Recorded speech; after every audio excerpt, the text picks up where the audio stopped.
प्रधानमंत्री नरेंद्र मोदी की सुरक्षा का जिम्मा संभाल रहे स्पेशल प्रोटेक्शन ग्रुप ने देसी प्रजाति के मुधोल हाउंड कुत्तों को शामिल करने का फैसला किया है।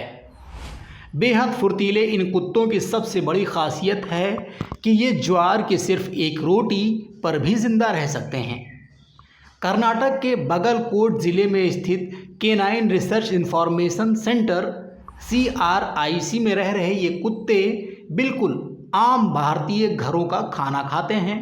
इनका काम केवल आधा किलो पिसा हुआ मक्का, गेहूं, अरहर दाल से चल जाता है, जो उन्हें दिन में 2 बार दिया जाता है। इसके साथ हर दिन 2 अंडे और आधा लीटर दूध भी दिया जाता है। क्यों खास हैं ये कुत्ते? मुधोल कुत्तों के सिर, गर्दन और छाती गहरी होती है, पैर सीधे होते हैं और पेट पतले, कान नीचे की ओर मुड़ा हुआ होता है। ग्रेट डेन के बाद देसी नस्लों में ये सबसे लंबा कुत्ता होता है। इसकी ऊंचाई 72 सेंटीमीटर और वज़न 20 से 22 किलोग्राम होता है। मुधोल कुत्ते पलक झपकते ही 1 किलोमीटर तक फर्राटा भर लेते हैं। इन कुत्तों का शरीर किसी एथलीट की तरह होता है और शिकार करने में इनका कोई सानी नहीं है। विशेषज्ञों के मुताबिक मुधोल प्रजाति के कुत्तों की कुछ खासियतें चौंकाने वाली हैं, जैसे इनकी आंखें 240 डिग्री से लेकर 270 डिग्री तक घूम सकती हैं। हालांकि देसी नस्ल के कुछ कुत्तों की तुलना में इनके सूंघने की क्षमता कम होती है। ठंडे मौसम से तालमेल बिठाने में इन्हें दिक्कत हो सकती है। Karnataka veterinary animal and fisheries sciences university Bidar के research director doctor BV Shivaprakash का कहना है, मुधोल प्रजाति के कुत्तों को फैंसी ब्रांडेड खाना नहीं चाहिए। CRIC में कुत्तों को जो भी दिया जाता है उस खाने पर ये जिंदा रह सकते हैं। अगर मालिक चाहे तो उनके खाने में चिकन मिलाया जा सकता है। ये ज्वार की एक रोटी खाकर भी जिंदा रह सकता है। कहाँ से आते हैं ये कुत्ते? मुधोल कुत्तों को पहली बार राजा मालोजी राव घोरपड़े के शासन में तवज्जो मिली। आदिवासी शिकार के लिए इन कुत्तों का इस्तेमाल करते थे। मालोजी राव का ध्यान इस ओर गया, यहाँ तक कि राजा ने ब्रिटेन की अपनी यात्रा के दौरान किंग जॉर्ज पंचम को कुछ मुधोल पिल्ले भी उपहार में दिए थे।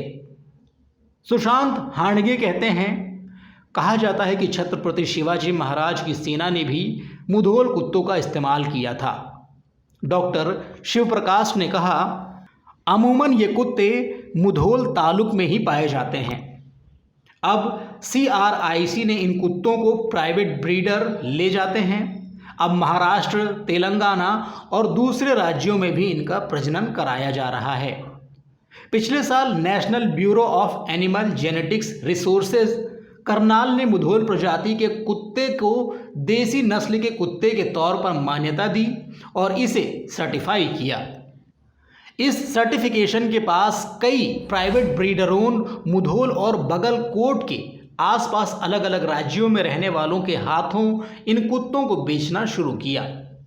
मुधोल तालुक में लोकापुर वेंकप्पा नवालगी ने कहा, उनके पास 18 कुत्ते हैं। इनमें 12 मादा और 6 नर हैं। हम 1 साल में 1 बार इनका प्रजनन कराते हैं। मादा 1 साल में 2 से 4 और यहाँ तक कि 10 से 14 पिल्लों को जन्म दे सकती है। कुछ लोग इंजेक्शन नहीं लगाते और ना ही पिल्लों का रजिस्ट्रेशन कराते हैं। यह एक समय लेने वाली प्रक्रिया है, इसलिए ये पिल्ले को 12,000 रुपये में बेचते हैं। लेकिन जो लोग पिल्लों को इंजेक्शन लगाते हैं और सर्टिफिकेशन कराते हैं, वे इसे 13 से 14,000 रुपये तक में बेचते हैं। इन कुत्तों की उम्र अमूमन 16 साल होती है, लेकिन अब ये घटकर 13 से 14 साल हो गई है। तो दोस्तों, आज की इस वीडियो में फ़िलहाल बस इतना ही। अगली वीडियो में आपसे फिर होगी मुलाकात, लेकिन तब तक आप देखते रहिए स्कूप मीडिया और देश और दुनिया की ऐसी ही खबरों को जानने के लिए सब्सक्राइब करें हमारा चैनल।